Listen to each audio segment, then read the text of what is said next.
Hey, get in, fellas. We're going to therapy. It is session 46 and hot damn. As I say that, we are rapidly approaching the 1 year mark in June. Thanks for being a part of the ride. This week, we're going to talk about something that's super common and that I know I found myself in, and that's called the push-pull problem in relationships. In big therapy terms, we call that the anxious avoidant trap. So we'll talk about the styles, which one you may be based off some tendencies, some resources to learn more, and what to do if you find yourself in that anxious avoidant trap. From there, we're going to talk to my buddy Jason Lange about how men can support one another and the value of men's groups in doing so. And then we're going to wrap. For those of us who in the audience may have celebrated 420 this week, no better Rasta to acknowledge as a great person and an awesome Bromotions Hall of Fame inductee like Bob Marley. All right. So no woman, no cry. We're going to enjoy this episode and have a great time. All right. Let's go.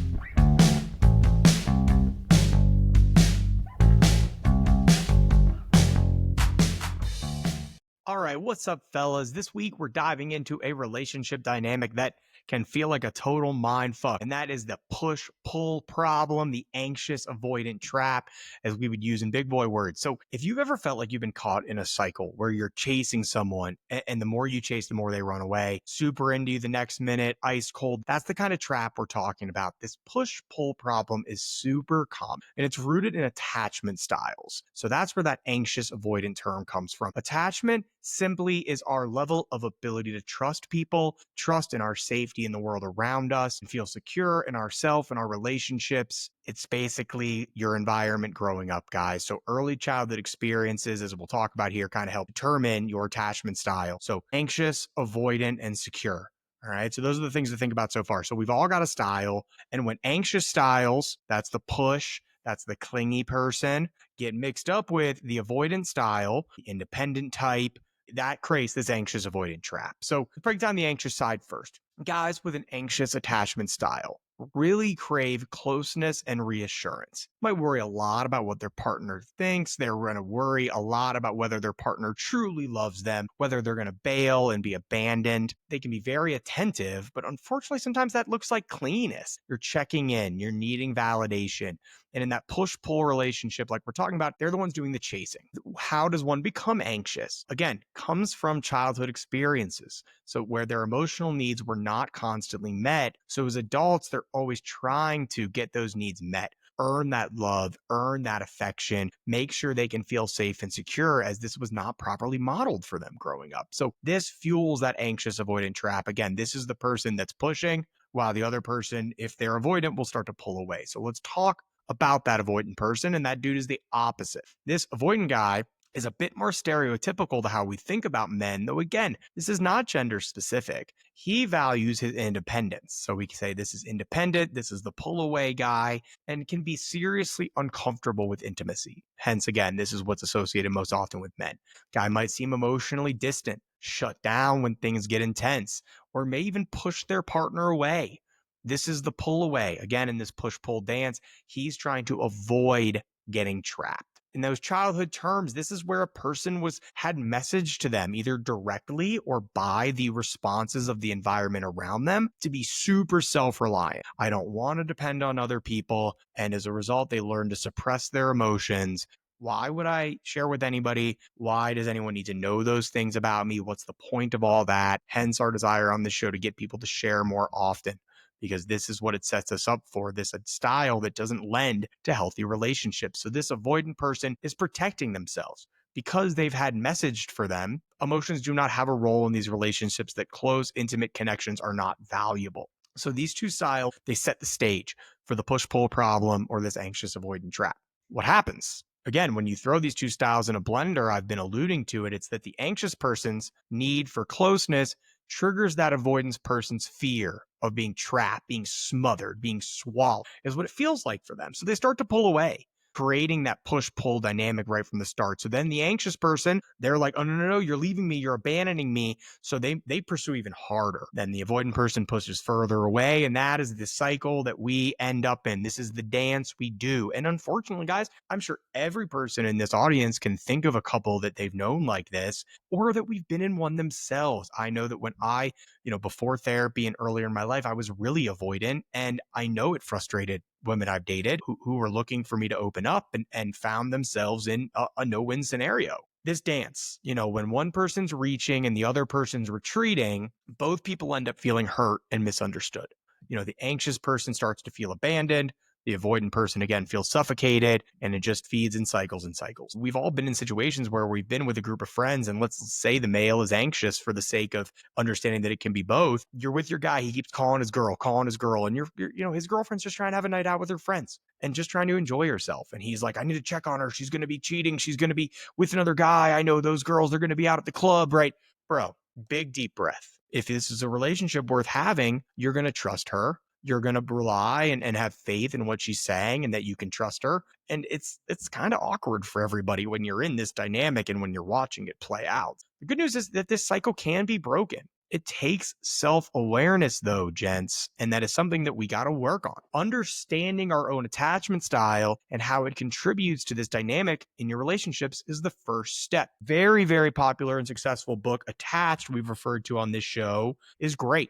Starts with an explanation of the types. There's a quiz in there to help you know which one you are and how to best handle these types of traps you might get into. So for the anxious guy, you got to work on being secure, soothing our own emotions, helping control our own anxiety, maybe with DBT skills like we've learned, positive self-talk, challenging cognitive distortions like with DBT. Develop a sense of independence. Get your own interests, get hobbies, right? We've all known people who, when they get in those relationships, it seems like everything else just disappears and they're just spending time with each other. And that can also feels unhealthy because it is, right? And the big thing here with the anxious guys is they have to understand that they're worthy of love, that they are valuable, that there are people out there for them. And again, this comes from our early childhood experiences and not necessarily getting that message when they were younger. As we're always going to say on this show, guys, this stuff is hard work, and working on it with a therapist is certainly going to be something that's needed. Same with the avoidant bro. We have to practice being vulnerable. We have to talk about our feelings, be open and honest. And again, that's been my journey. I can talk a ton, but to talk about real things in the course of a relationship, not my strength until all my therapy, right? So start by sharing feelings, even when it's uncomfortable. We talk about doing the thing scared. Also understanding that intimacy and that developing closeness in a relationship does not mean you necessarily have to lose your independence. This is why the anxious person has to go get their own hobbies. You get your own time and space. And this is what's key, is having good quality time together, your own separate interests, striking a balance. And obviously, guys, communication is the linchpin of this. Each partner needs to be able to be open and honest, and that you need to be able to see each other's side, empathize, and adjust, adapt, find compromise to a situation where you both feel loved and safe and supported, and like this is a relationship worth having and feeling good about, because ultimately that's the only way to break free from this trap is communicating and understanding your own style and how that pings off your partner's style and got you into the situation you're in now. This problem, the anxious avoidant trap, that push-pull problem, it's tough. There's a reason, there's a whole chapter of this book all about it and how we end up in it and why we all end up in these situations, but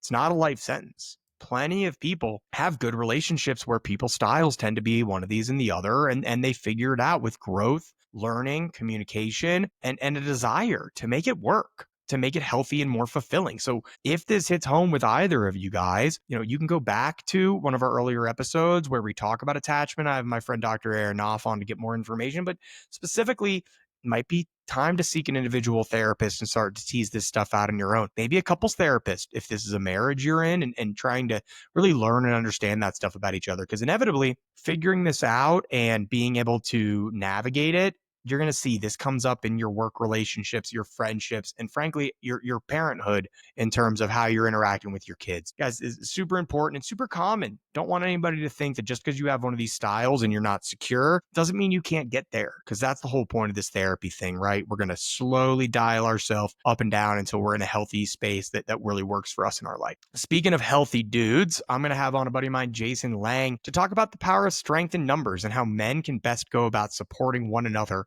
in this emotional world. Be right back, guys.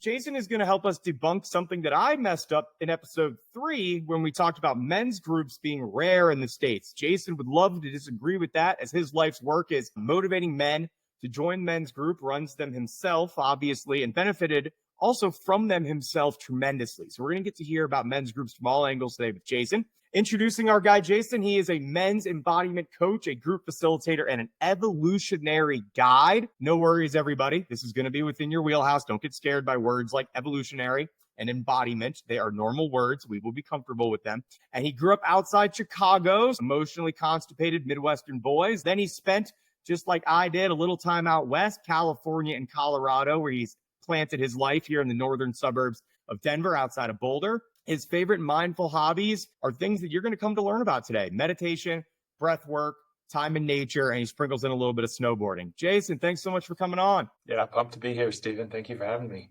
Men's groups, that is the core today, if everybody's listening up. So the idea being that men can get together, be vulnerable, honest, connect, talk about their feelings. I know it sounds scary. We can talk about things besides fantasy football. It's okay.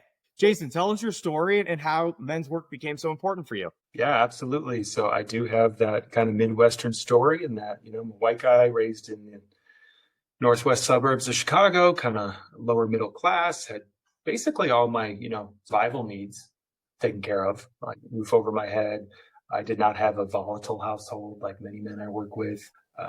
But what I discovered, particularly as I became a teenager and went through puberty, and suddenly I was, in my case, very interested in women and dating, and my sexuality was coming online, I discovered that it was extremely uncomfortable for me, and I would get really anxious in my body. I would get sweaty. I had no idea how to talk to women. I had no idea how to physically be close to women. I got pretty lucky in my high school years. I found my kind of pack of nerds, in my case, that were like my guys. But I also discovered in the process of that, a lot of my friends would kind of horseplay with each other, wrestle. And I just did not have the touch component online in my life. And that really kind of spearheaded the pain around. I just felt lonely. I felt depressed. I did not know really how to connect. This inner journey of, well, there's got to be a better way to be in my body, because this does not feel good. I don't know what's going on. And it was in that process, I first discovered philosophy. Like a lot of men, it was kind of through the mind, and I was trying to, and then, I got lucky. I went off to California and eventually Colorado. And it was particularly in Colorado in my 20s that two things happened. I got exposed to my first men's group, and then I was working with a men's coach who actually ended up getting me plugged in with a somatic therapist, and where I got to start to uncover what was going on in my nervous system that was causing me to show up in my life in these ways. Lo and behold, I discovered an extreme amount of neglect, physical neglect and emotional neglect, in the sense that, my family all lived in the same house. It wasn't volatile, but there was no inner world. There was no interiority. We did not know how to talk about feelings, how to actually be present with each other. If we did anything, it was like we were doing activities together, and we were just kind of robots in the same house. In terms of what was happening inside myself, I had no guidance. You're doing an excellent job alluding to this, and I don't know that the entirety of our audience knows what the term somatic work means, and so I'll stop real quick, because I think you'll explain it lovely. So the idea of somatic work is therapy that implies getting in touch with your body as opposed to your mind. Now, they're connected to one another, of course. Jason's alluding to the fact that his anxiety, his negative emotions were very much held within himself, like any of us, and that when you're not in touch with those things, you feel disconnected from your body. A hint, guys, the better you get at this shit, the better your sex life is. Imagine if you don't feel like you're in touch with your body, you're not comfortable with touch, well, then the bedroom is going to scare you also. So these are just little hints of why this stuff's important, right, Jason? Maybe that's not your number one goal, 100%. but it certainly matters, and men will listen up when they hear that stuff. Yeah, no, totally. Absolutely. And yeah, that, to drive it home, one of my first most potent experiences in a men's circle was an older man who had been doing the work for a long time came in and facilitated. This was before I had done the somatic therapy. I had been seeing just a talk therapist, and, it was fine. Like, I got some stuff out of it, but turns out I was pretty sophisticated at being able to kind of bullshit my way through that in terms of not really connect to what was going on underneath.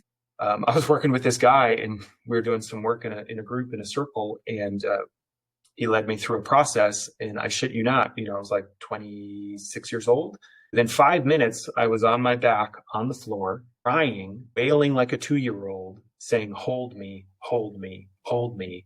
And I got up from that, not having been able to cry before in my life. Like, what the fuck was that? Where did that come from? What just happened? That got parlayed into more men's work and to my somatic therapy to really unpack this deeply neglected part of me that had been around since a kid, that was just left alone, isolated, and learned to survive by going up into my head, living in a world of fantasy and thought. No wonder why then I would get around women, and when touch was online, my body would freak out. It did not feel comfortable or safe with close proximity. And I had to do some pretty deep work with my somatic therapist to start to unpack that and essentially retrain my nervous system. Jason, I really, really love this. When in your journey did you start leading these groups and make it truly your life's work? My mid-30s. So about 10 years later, I had been in a group in Colorado. That was like my first men's group. And it was in that group, actually, that the men helped me get clear about, like, okay, I want to take a chance. I'm going to move out to California, do some artistic work, follow my passion, like, give it a go. So I did that. And I kind of went on this 14-year journey in Los Angeles, doing a film career. When I first got there, I kind of let go of the men's group. Within 3.5 years, my life was in a pretty dark place. I was broke. I was addicted to porn. I was overweight. And I quickly realized, like, wow, I need the structure. I need the structure and support that can come from a group. And so that inspired me to start a new group in LA that I went deep into for about 7 years. And in the process of that, I was leading some other kind of community events, some connection events. And guys just started asking me, because I was talking about how it was improving my life and how things were getting better. And they could see it in how I was showing up. And so it was around 2016 that I started leading my own workshops and eventually dropping groups out of my living room in LA. And then things just kind of kept getting deeper from there. And now, I'm working with men basically every day of my life, leading groups, leading retreats, leading all kinds of stuff. And it's, my greatest passion in a sense is getting guys together. Awesome. Even my own perception of this a few months ago as a psychiatrist was like, oh, well, we only do this stuff in Alcoholics Anonymous and at the VA with veterans. And so since I've started this podcast and dipped into this world, Jason's reached out, but also just I've seen more of this, which obviously makes me ecstatic. Jason, you've talked about like this work being so important for you. And we will get to other men. What do you think it's been for you that this is being around other men? Why does it feel like that is important versus something that would be co-ed or talking to a female therapist, as we assume females would be better at helping us get to these places? Yeah, what I've experienced in my own life and then what I've witnessed in a lot of men is it's not even about it specifically being a men's group. It's about being in a group of people who have a shared context and reality for how they were raised culturally, biologically, socially, etc.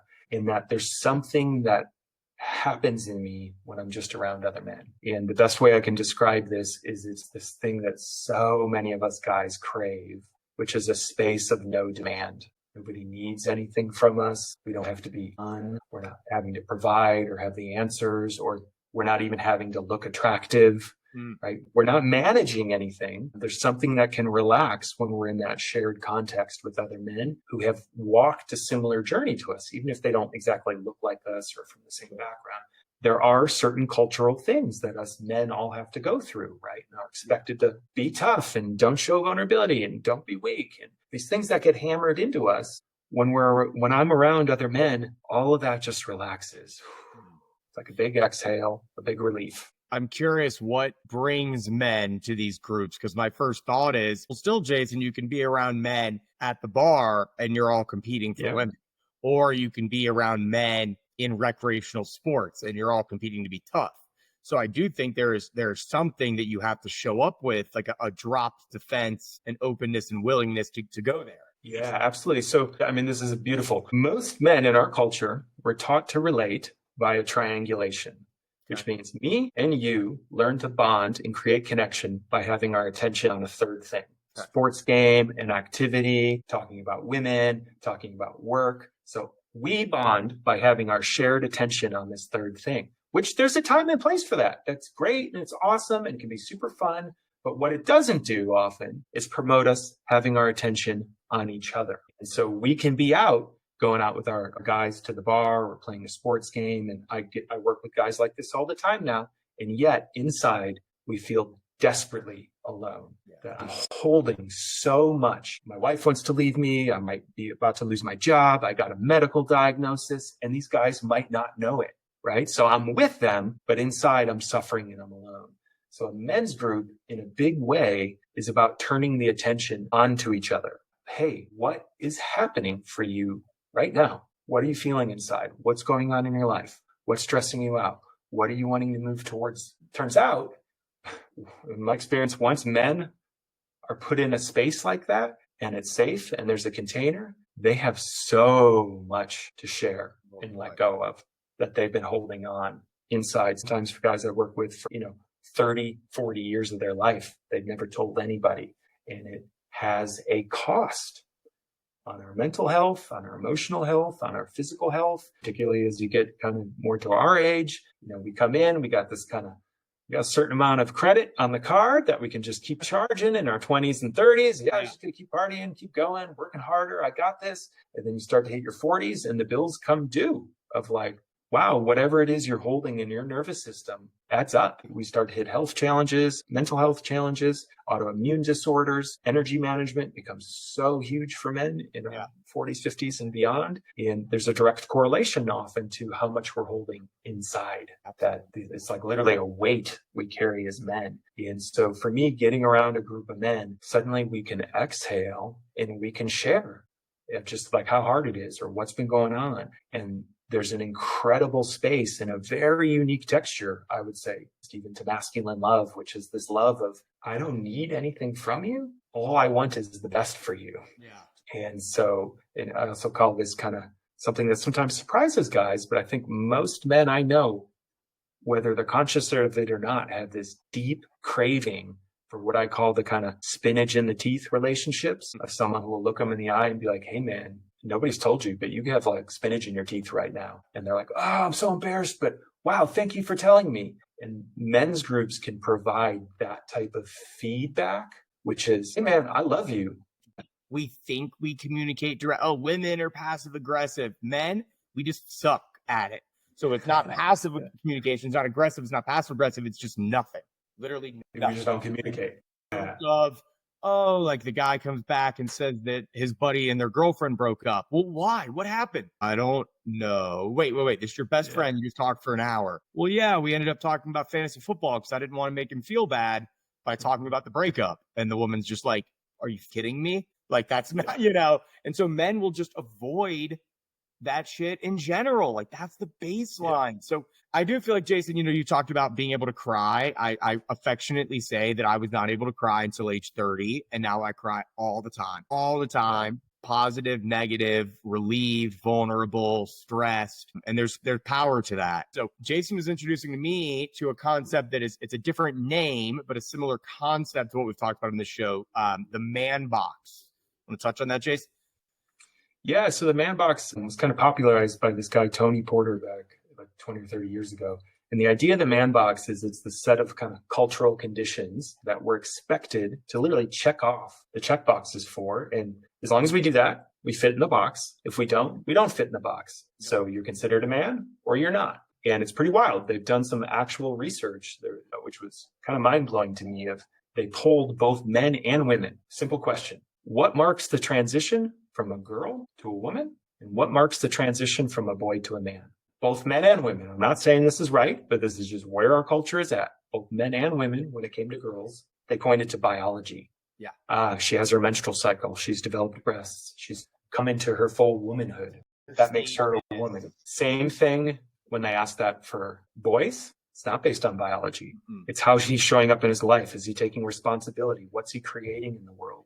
So a boy could fully go through puberty and maturity, but still be considered a boy and not a man based on these cultural conditions. And the idea here is, we, particularly here in the States, we kind of know these. It's this, what I kind of call the bullshit lone wolf myth, the rugged cowboy, always tough, never shows weakness, never asks for help, never shows emotion, pulls himself up by the bootstraps. Everybody without advocating for himself.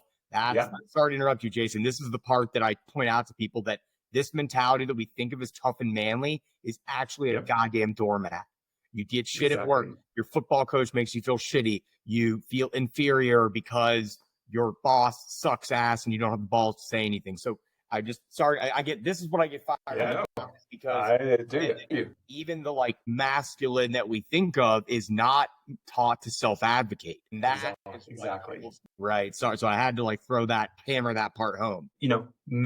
Other men are competition, not allies. They are threats to you. If sex is available to you, you should take it. And if you don't, you're not a man. There's, this stuff it comes through in all kinds of big ways. And then it's married to certain cultural things we take on, particularly as young boys, right? Stop crying, right? Boys hear this all the time. What you're feeling in your body isn't true. So override that with your head.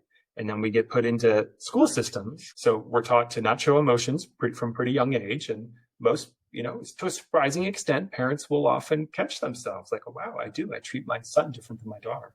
Yeah. Right. And then we get put into school where, boys, again, because of our hormones and testosterone and stuff, we're pretty kinesthetic, and we're taught, sit still, don't move. Moving, that's bad behavior. Yeah. The fact that you want to move your body. So sit still, again, override your body, disconnect from your body. And then we get into locker room culture where, again, having vulnerability, showing weakness, not knowing what to do, sharing who becomes ammo against us. So we disconnect from that. And then we get into the workforce, and we tend to be rewarded, whether it's in athletics or the military or work, for disembodying, for disconnecting from our body, push harder, work 80 hours a week. Yep. Don't take care of yourself, just harder. When people care about their jobs first. Exactly. And then we get rewarded for that. So from a young age, us men are taught by our culture to not be in our bodies, which in the work I do, and I imagine you would agree with this, emotions start as sensations in the body. So if we're not in our body, lo and behold, we're disconnected from our emotional selves as well. Then we become adults. Stuff starts happening to us. No one has taught us what these sensations and feelings in our body are, for one, let alone what to do with them. So what do most men do? We turn to things outside of ourselves to self-regulate. Alcohol, porn, sex, working hard, social media, because no one's given us the tools to deal with our inner world. Men need to realize that this stuff that's being given to them and the man box that they're being taught, again, from infancy. Infancy is when these patterns start. Boys are this, girls are this. And there is a biologic difference, obviously, with testosterone and estrogen in terms of emotional processing. And the groundwork is laid far before those changes come into play. There is little to no difference between how boys and girls pre-puberty process emotions and what their emotional needs are. And so the problem is everybody, the people, Jason, who don't want to take this stuff on like you and me, because they're so blocked around the patriarchal themes they were taught, they're like, well, you're just denying biology. Motherfucker, I'm not denying biology. We know, especially prior to the biologic changes, that this stuff is well embedded, that the changes, Jason just touched on addiction. Guys, if you want to deny this, then who can answer to me why men abuse substances at a much higher rate than women, and why they kill themselves at a much higher rate than women? There's people don't have an answer for me for that, Jason. And I think the most blocked men would say that those men are weak. And then I'll ask them about their relationship with their father, and they'll be like, oh, he was a good man, except that he beat the shit out of me every night when he got home drunk, right? It's like, how are men so unwilling to push away from this, except that you remember this is what's been maybe literally beaten into them every day of their lives. And so that makes it pretty hard. Exactly. So I don't, it's not your fault if you're a man listening. It's these are the conditions you were given, but it's really important to know they have a huge cost, right? We do see it, suicide rates, reported rates of isolation and loneliness. Men tend to do more dangerous jobs, die earlier. And the number one thing I get to hear and experience, particularly in guys I work with that are a little older, is when they're in a safe place and they can start to let go of some of this, is just how fucking exhausting it is trying to hold it together all the time. Yeah. All the time, like literally. And this isn't just like mentally hold it together. You've probably seen it too, right? We hold this in our body as men. Our bodies get tight, get tense, and you can start to see men's bodies actually take the shape of it the older they get, right? They will actually take a shape of, I have so much tension in my body. It moves with you in every single breath. And so shaking this up, and again, part of what changed for me in men's work was I got into some men's groups, and I was spending some time with some older men. And in particular, there was one guy, it sounds so cliche now, but I'm like in my 20s at this point. And this man was in his 60s, and I'm sitting with him in a circle, and I have this experience in my body of, ooh, that's what I want to be when I grow up. And it was not about what his job was. It was this sense of this man's presence, how he's communicating, how he's breathing, how he's holding himself, how he's dealing with conflict, his awareness. I was like, I want that. I've never seen that before. Being around this man relaxes me. It actually relaxes my nervous system.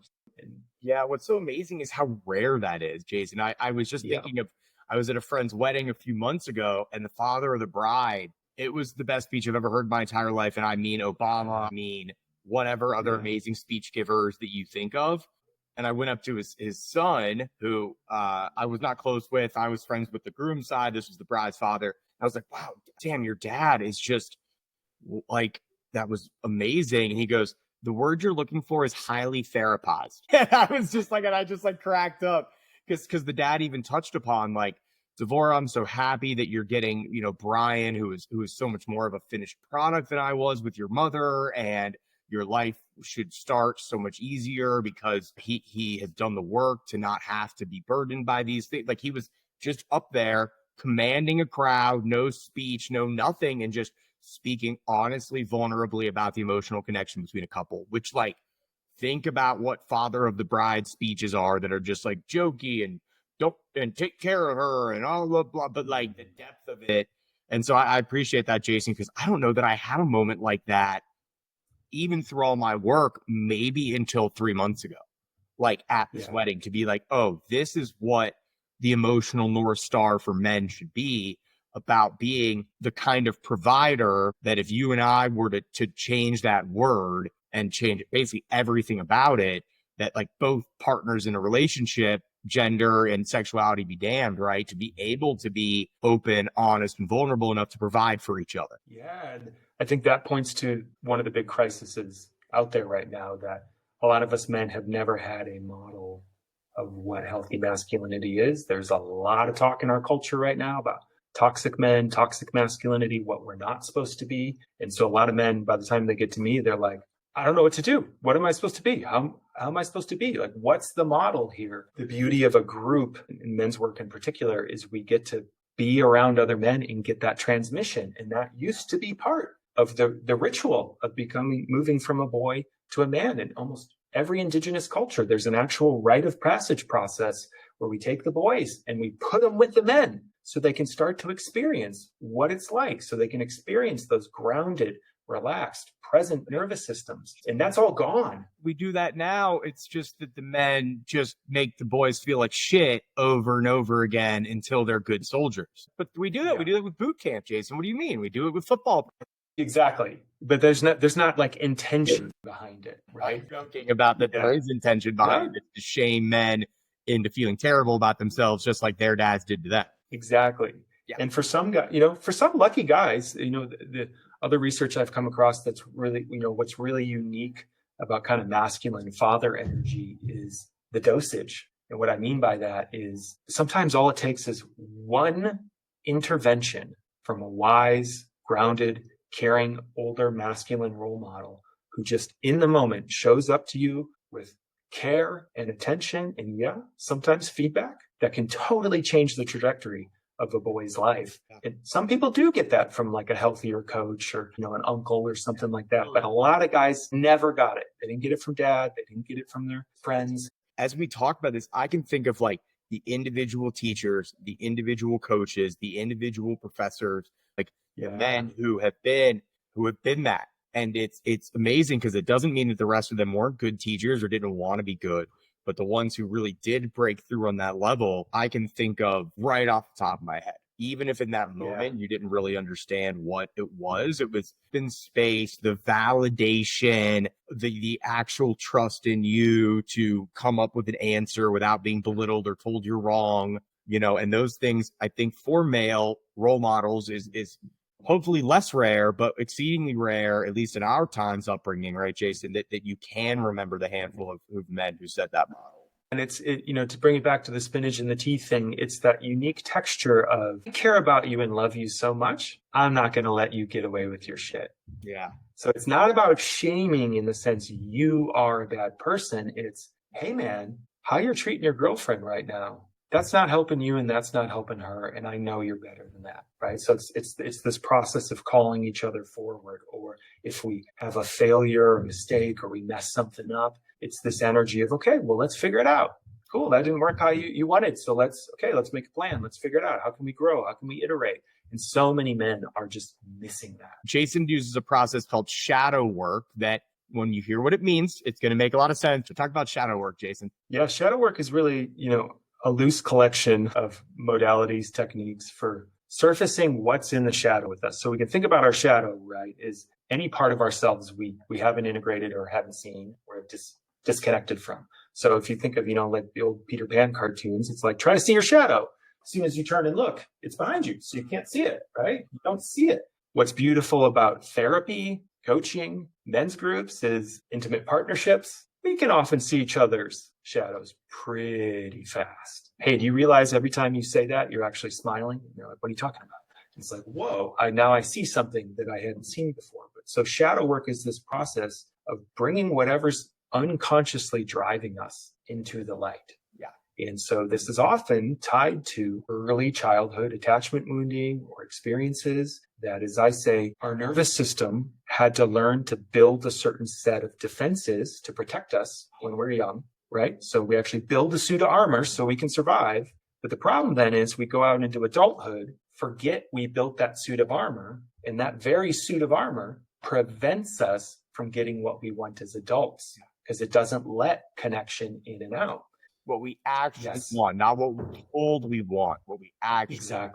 It's so bad that we don't even know what we want as men. I would say as people, but as men especially. So shadow work is bringing consciousness to these processes that develop inside of us so we can choose in the future how we want to respond rather than being unconsciously driven by these old patterns. And so when I got on the floor and that guy worked on me and suddenly there was this literal 2-year-old boy inside of me crying to be held by my mother, I saw something I had never seen inside myself before.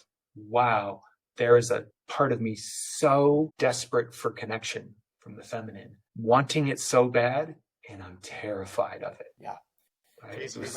Light bulb. I've been doing this be still my beating heart and sighing because Jason is not a clinician. He's not a psychologist. He is a guy who is speaking good language around therapy work. You do not have to be a psychiatrist, a psychologist, a clinician to use these words. I have a lot of men who tell me they don't want to go to therapy because they're scared of what is underneath.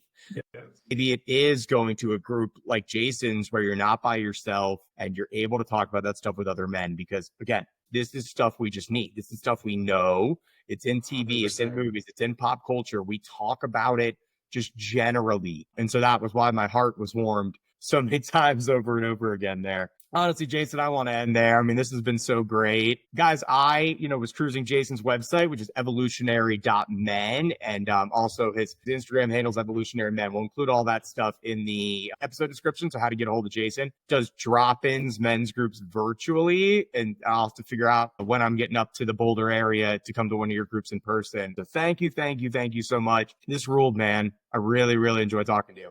Yeah, thanks for having me. And I love the mission you're up to. And what I'll just end with here is, right, I think there is part of the man box is the stigma against therapy. Oh, you only go to therapy if there's something broken with you. Right. And all we're talking about here is you go to the gym to work out your body so you can be healthy and strong. You go to therapy, you go to men's groups to work out your heart and your mind so you can be healthy and strong. Doesn't mean there's anything broken with you. Right. This is just how we become the most responsive, sturdy, strong versions of ourselves we can be. Most guys, right, that fear is just, we've never had the training. No one's taught us what this stuff is. And once you start to understand it, that fear can relax so much. And lo and behold, guess what? You have a lot more life force and vitality to dive into your life with and do the things you really want to do. Jason's a great example, guys. Men currently are constantly being asked to do better with their emotions. And we know we need to, of course. And the thing we all know is we were not taught how. Emotionally constipated Midwestern boys over here. And the funny thing is, we're still not being taught how. And so how on earth would we do better and stop getting canceled and stop being toxically masculine? Because there's a lot of fingers being pointed at us, like, do better. And it's like, cool. Most men would do better if they had any idea how to. Feel your feelings more. Okay, for 40 years, it's been beaten into me not to do that. So how on earth would I just start to do that? So, Jason, I appreciate you. I think the more and more that I hear about resources that are out there also helping to do that, honestly, the less pressure it feels like on me to do what I'm doing. I love it, but I'm really just always happy to see there's other people doing this work and that, maybe we're a little closer. Maybe we're a little closer to that than even I think sometimes. Thanks so much, man. And look forward to connecting again and doing some work together. Sounds great. Thanks for having me, Stephen.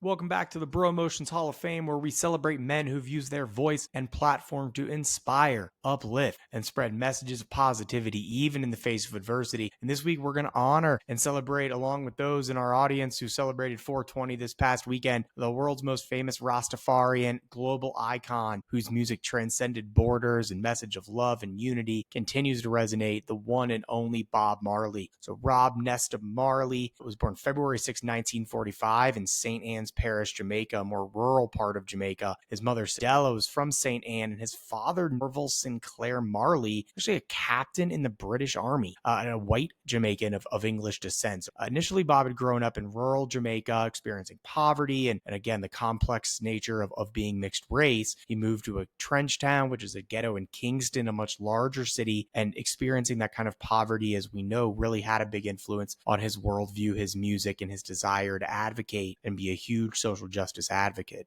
Music was his nature. As he grew, he really embraced Rastafarian, which is a spiritual and social movement, based around not only the use of marijuana as we might think, but embracing the themes that he talked about: unity, love, equality. It really blew up over the early 60s and into the 70s. His major albums, Catch a Fire, Burn, and Uprising, and his powerful live performances, what he'll likely be remembered for, in spreading that message of peace and unity. Bob unfortunately passed away way too early at age 36 from cancer in the year 1981, but he has been recognized continuously, over these last 45 years. He won a Lifetime Grammy Achievement Award. He's been inducted into the Rock and Roll Hall of Fame, and he really is like the symbol, not just in college kids' dorm rooms, but when you think of Jamaican culture, Rastafarianism, and peace in general. His music touched on all sorts of themes, including oppression, injustice, the struggles of marginalized communities, giving voice to pain and hardship. And we heard these in his songs. Songs like No Woman, No Cry and Redemption Song were about emotional support and finding inner peace. One Love is probably his most famous song that promoted unity, understanding, empathy, and really fostering a sense of community and connection in this world that we could use now more than ever. He really sought this social change and was able to use his experience as a way to foster that, in a way to really, really bring that to the world. And, as he's passed, his family's made a big point of taking that money and putting it back into the community and into Jamaica. An obvious Bromotions Hall of Fame candidate, 420 jokes aside, is a guy who brought a great message out into the world as he looked to spread peace, love, equality, social justice, and all those kinds of factors. We'll wrap with a short quote from Bob as we go into the break. Life not important to me. Other people life important. My life is only important if me can help plenty people. If my life is just me, my own security, then me no want it. My life is for people. Well, my life no important to me.